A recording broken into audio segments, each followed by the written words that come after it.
Welcome to another installment of This Is Not Normal on the Political Drain podcast with Drill Sergeant Doug, aka Admin Doug, a U.S. Army veteran, teacher, musician, and family man from Jamaica, now fights for justice and democracy through commentary and humor. Follow him on YouTube at Political Drain and at Sons of Liberty Official as Drill Sergeant, aka Admin Doug, continues to protect our freedoms. I can't think of anybody in history that should get the Nobel Prize more than me.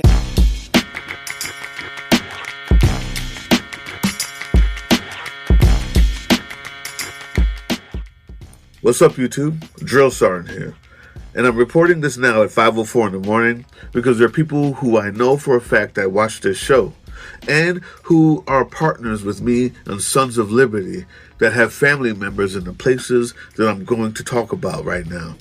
So as Donald Trump still awaits his Nobel Peace Prize, I thought that it'd be pertinent to let you know what's happening in the United States embassies around the world. On the last video before this, I told everybody that the American plan was indeed to make Iran strike back and have American casualties in order to manufacture consent of war. And that is indeed what they did. But also I had someone named Preston Stewart on just a few weeks ago who is an expert in the history of war, American especially. He's an officer and now retired. And he himself told us about how Iran would fight. And he said that the idea is not to win or lose, but to make as much problems as possible and gain as much casualties as possible so that it becomes inconvenient or just too costly to continue a war. And it's a smart strategy, he said. But not only would they make it more costly, it would be done by more than just them, by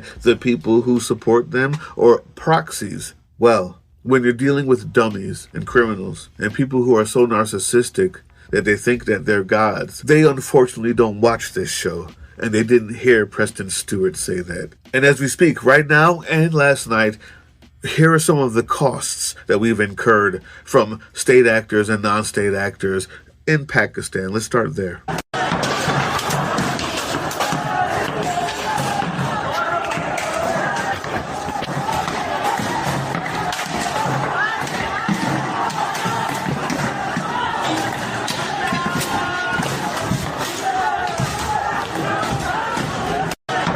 Yes, in Pakistan, can you believe it that they're attacking the U.S. Embassy because they hate us and they have nowhere else to go with their grievances. They have nowhere else to go. But if that was it, then maybe it wouldn't be so bad. Unfortunately,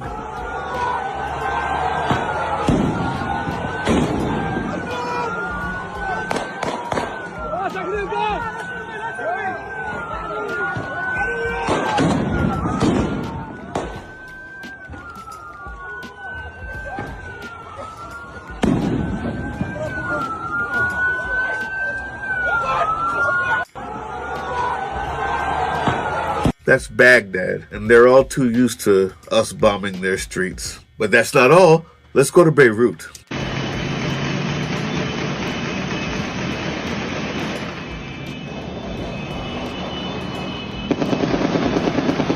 That's machine gun fire that you hear there.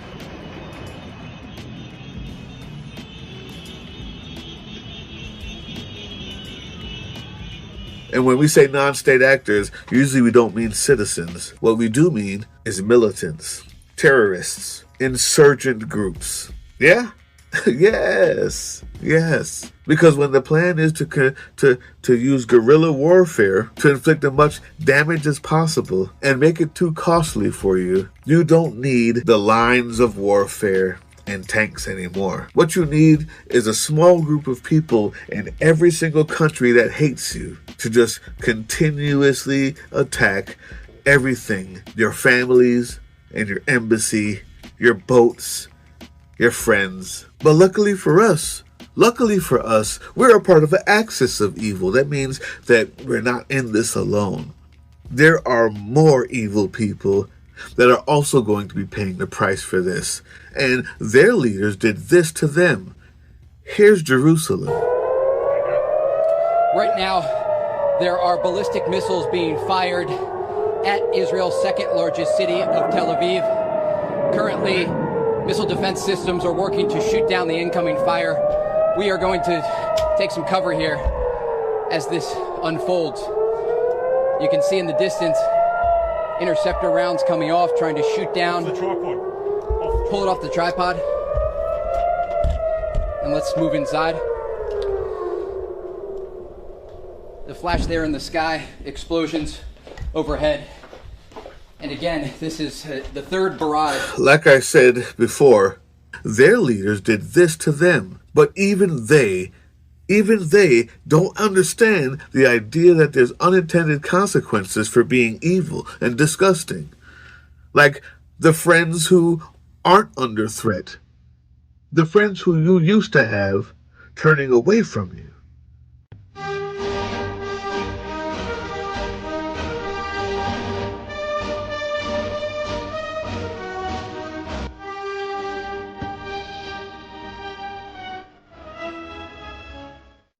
It's funny, when I watch an American flag being burned by an American, I feel pride. When I watch it being burned by our allies,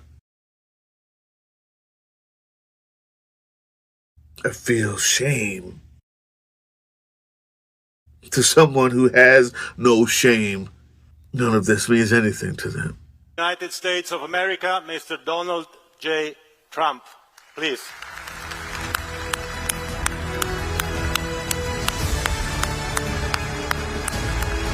This is your prize. This is your peace prize. There is also a beautiful medal for you that you can wear everywhere you want to go. Everywhere you want to go. Everywhere you want to go.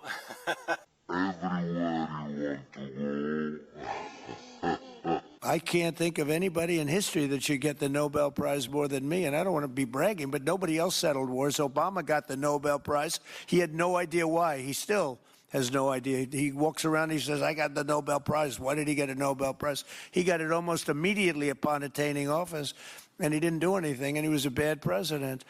So, I mean, you should get the Nobel Prize for every war you stopped.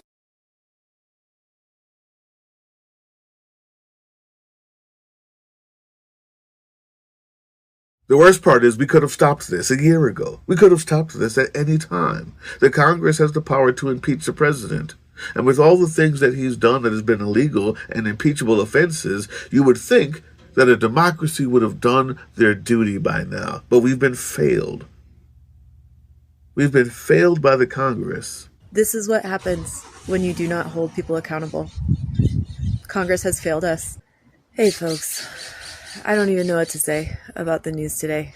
Well, I do, actually.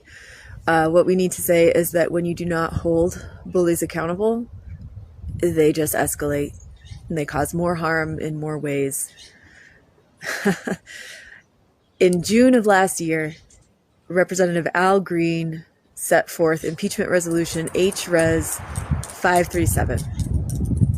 Congress voted to table this motion. This was for unilateral strikes on Iran. We could have addressed this a year ago, and we did not.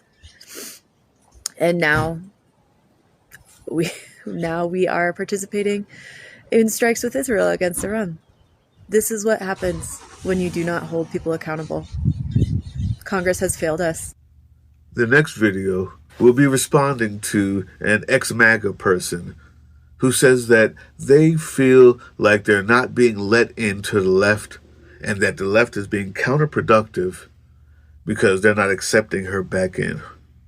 And let it sink in what you saw around the world and the hate that we're having and the consequences that this will have for generations.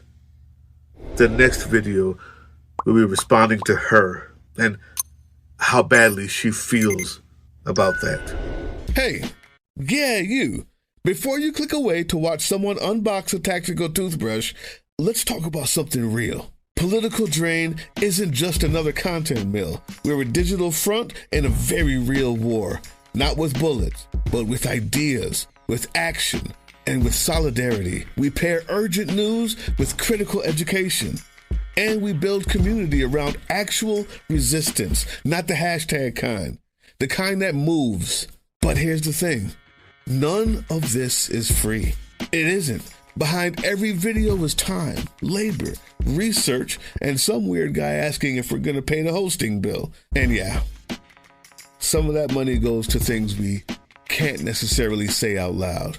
If you know, you know. Let's just say our special ops aren't Call of Duty LARPers. They're people making real moves to protect, uplift, and organize. You're not just funding a channel. You're funding a resistance network in a world where capital still calls the shots. Unfortunately, in a system built on artificial scarcity, even mutual aid has a price tag. And if we want to grow, if we want to win, we need your help.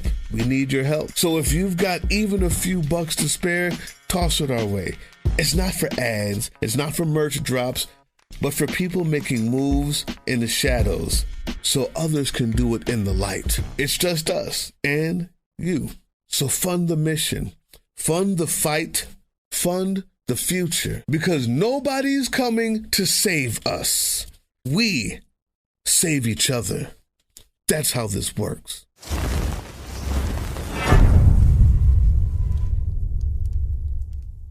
That was the Political Drain podcast, which can be heard on www.groovechillradio.com/political-drain and can be viewed on the Political Drain YouTube channel anytime. Once again, thank you for listening to Groove Chill as we resist fascism in any form, pursue democracy, peace, and love.